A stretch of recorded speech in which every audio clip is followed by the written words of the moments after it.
Jumpa lagi dengan saya Yedi Indra di Seruput Kopi Cantik dengan renungan yang berjudul Ketika Tuhan Mengirimkan Pasukan Menolong Kita.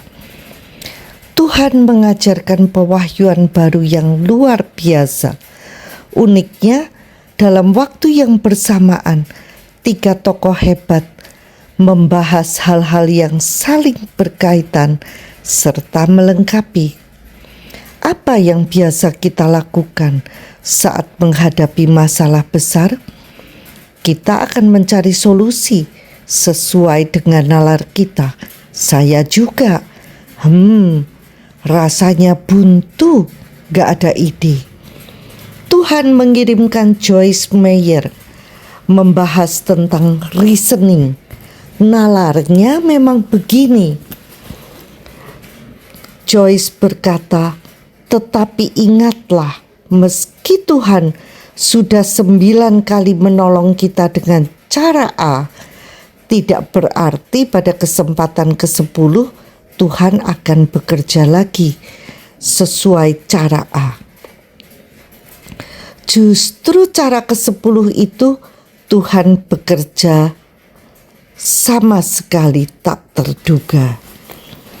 Ketika kita membatasi bahwa cara Tuhan itu A, maka kita tidak akan menemukan solusinya. Stres, pusing, akibatnya saat Tuhan mengarahkan, kita tidak bisa mendengarnya, kita tidak bisa melihat, dan tidak paham juga.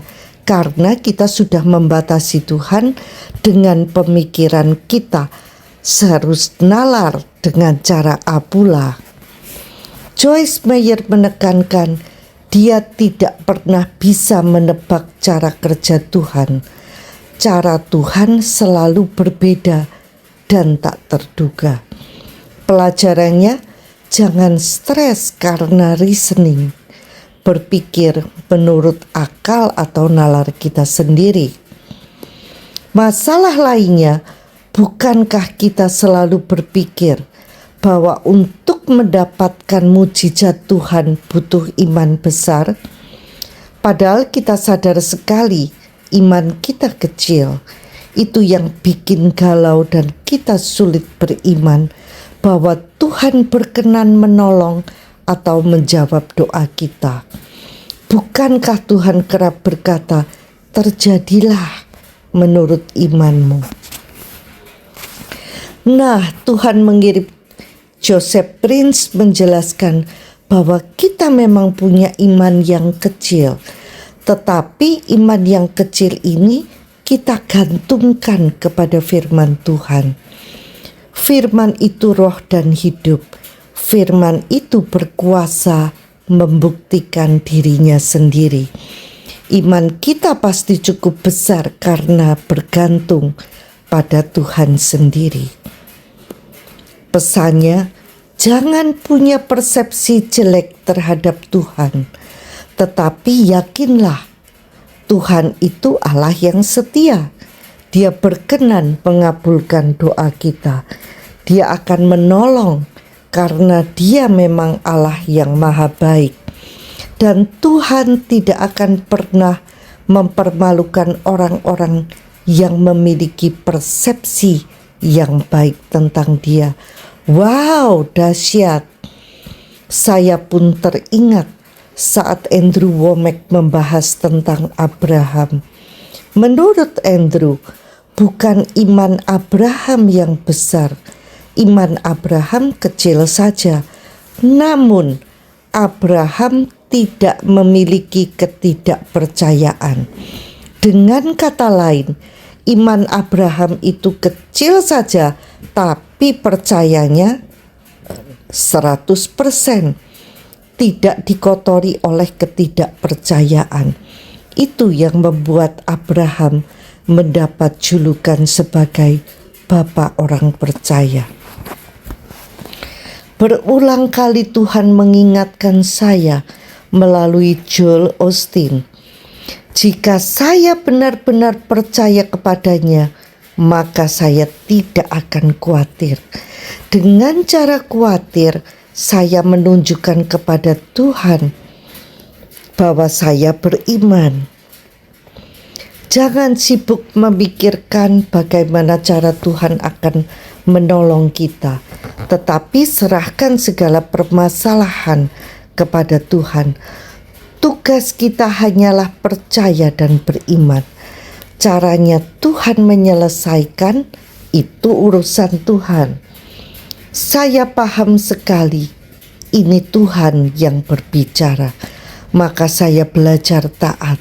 Sebelum tidur saya berdoa, Tuhan, semua permasalahan saya serahkan kepadamu. Saya tidak mau khawatir karena saya beriman. Iman saya yang kecil dipaku pada janjimu. Rancanganmu adalah rancangan damai sejahtera dan bukan rancangan kecelakaan, untuk memberikan kepadamu hari depan yang penuh harapan. Pegangan saya hanya satu, Engkau Allahku yang setia. Ya sudah, saya tidur nyenyak.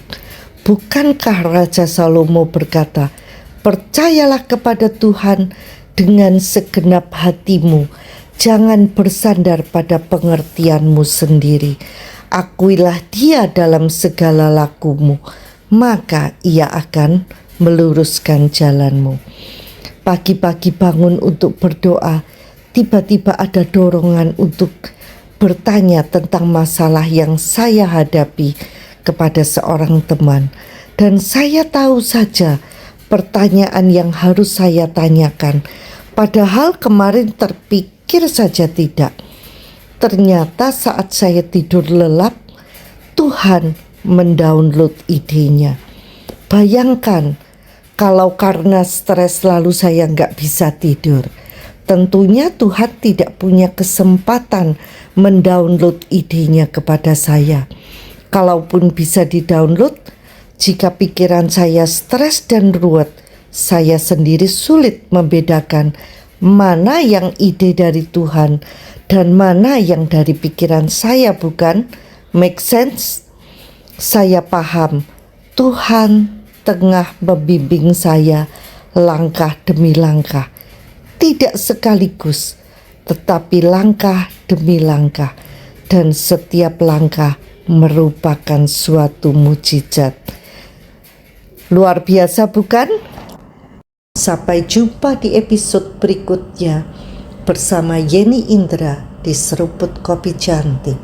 Tuhan memberkati.